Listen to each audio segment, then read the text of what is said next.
आज के इस बेहद ज़रूरी सेशन में आप सभी का स्वागत है। मैं बहुत एक्साइटेड हूँ आज के इस टॉपिक पर बात करने के लिए, क्योंकि आज हम अपने एनवायरनमेंट की सबसे अहम चीज़ के बारे में डीप डाइव करने वाले हैं, और वो है हमारा पानी। The ripple effect, understanding water pollution. आज हम सिर्फ ये नहीं जानेंगे कि पोल्यूशन क्या है, बल्कि हम इस पूरे इकोसिस्टम को समझेंगे, इस प्रॉब्लम की शुरुआत से लेकर इसके खतरनाक असर, और सबसे ज़रूरी बात, हम मिलकर इसे ठीक कैसे कर सकते हैं। तो चलिए बिना किसी देरी के शुरू करते हैं। आज के सफर में हम ये 5 मेन सेक्शंस कवर करेंगे। Section 1, understanding water pollution. Section 2, main causes and sources. Section 3, diseases and devastating impacts. फिर section 4, the fresh water crisis. और आखिर में section 5, purification and prevention steps.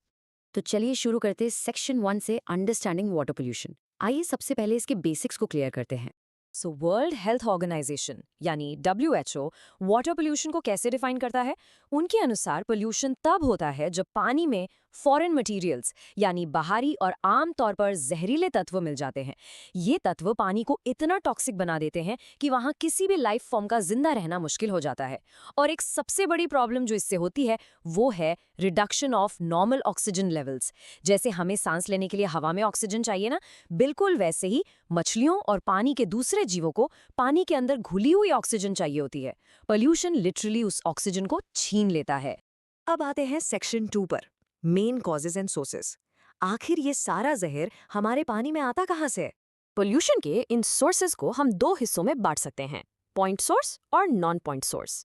Point source का मतलब है वो डायरेक्ट सोर्सेज जिन्हें हम सीधे अपनी आंखों से देख सकते हैं, जैसे किसी फैक्ट्री या पावर प्लांट से निकलता हुआ गंदा नाला जो सीधे आकर नदी में गिर रहा है। क्योंकि हम इन्हें साफ देख सकते हैं, सरकार इन पर आसानी से कानून लागू कर सकती है। दूसरी तरफ है नॉन पॉइंट सोर्सेज। ये इनडायरेक्ट होते हैं और बहुत बिखरे हुए होते हैं, जैसे खेत का पानी जिसमें पेस्टिसाइड्स मिले हैं, या सड़कों का गंदा पानी जो बारिश के साथ बहकर नदी में मिल जाता है। अब क्योंकि ये बिखरे हुए हैं, इनको पहचानना और कंट्रोल करना बहुत मुश्किल होता है। पोल्यूटेंट्स के यहाँ 4 मेजर कैटेगरीज हैं। पहला, इंडस्ट्रियल पोल्यूटेंट्स, जिसमें क्लोराइड और हेवी मेटल्स आते हैं जो सीधा फैक्ट्री से निकलते हैं।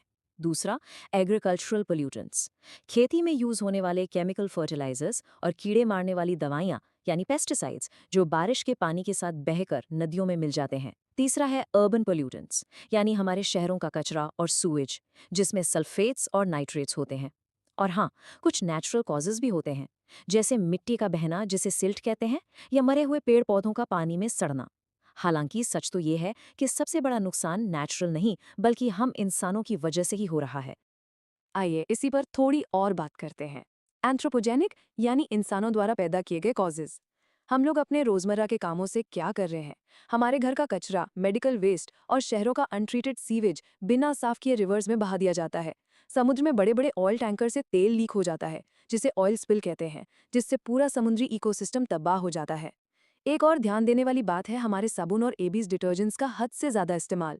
और एक सबसे दिलचस्प लेकिन खतरनाक बात आपको बताऊं, थर्मल पावर प्लांट से निकलने वाला गर्म पानी। जब ये गर्म पानी सीधे नदी में जाता है तो ये पानी की ऑक्सीजन को ड्रास्टिकली कम कर देता है, जिससे वहां के जीव सांस नहीं ले पाते।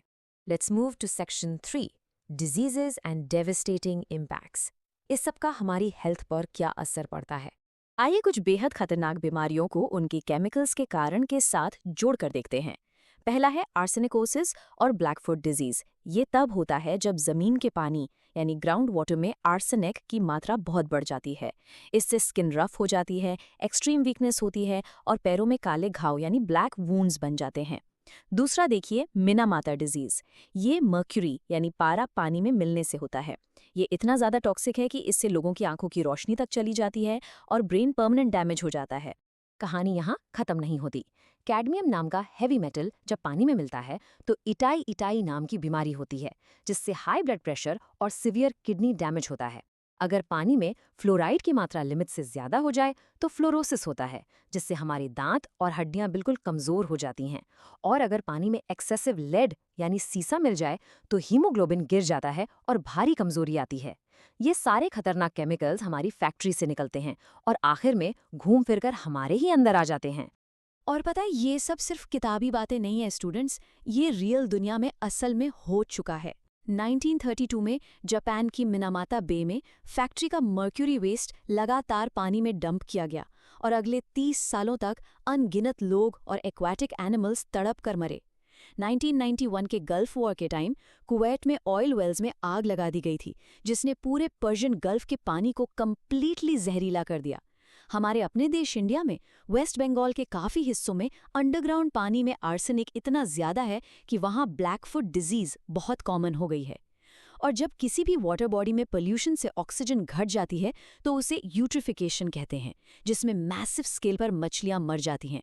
It's truly devastating.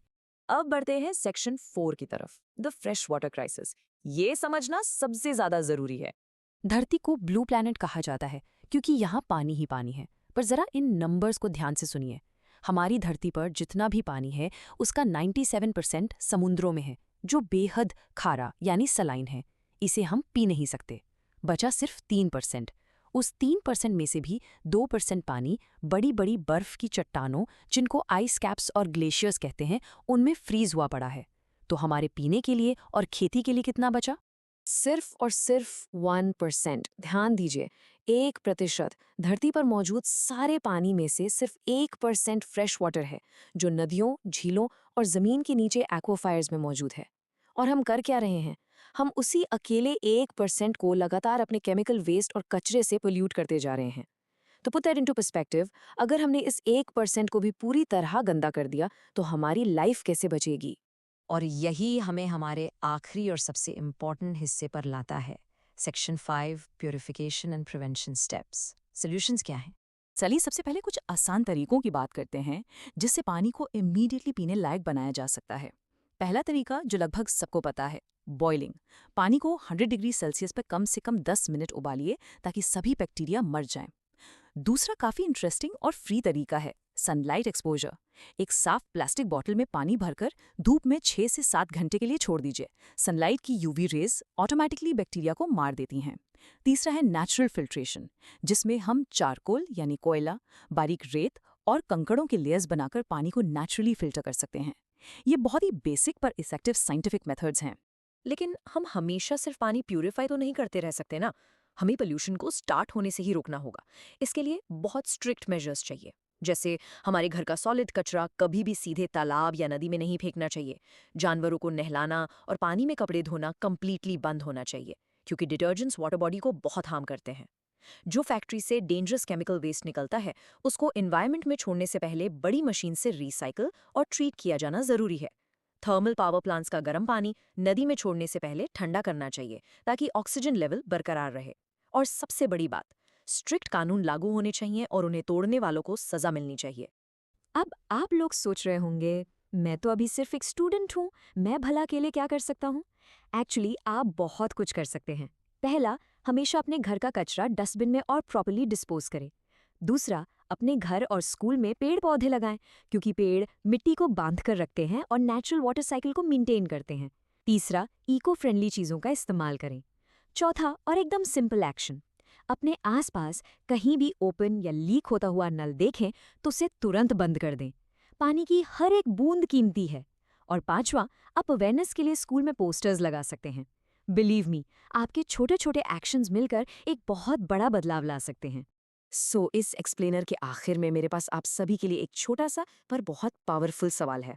उस एक अकेले 1% फ्रेश वाटर को बचाने के लिए वो कौन सा एक सबसे जरूरी स्टेप है जो आप आज लेंगे? कि आप एक पौधा लगाएंगे या शायद आज से पानी बर्बाद करना बंद करेंगे? सोचिए जरूर।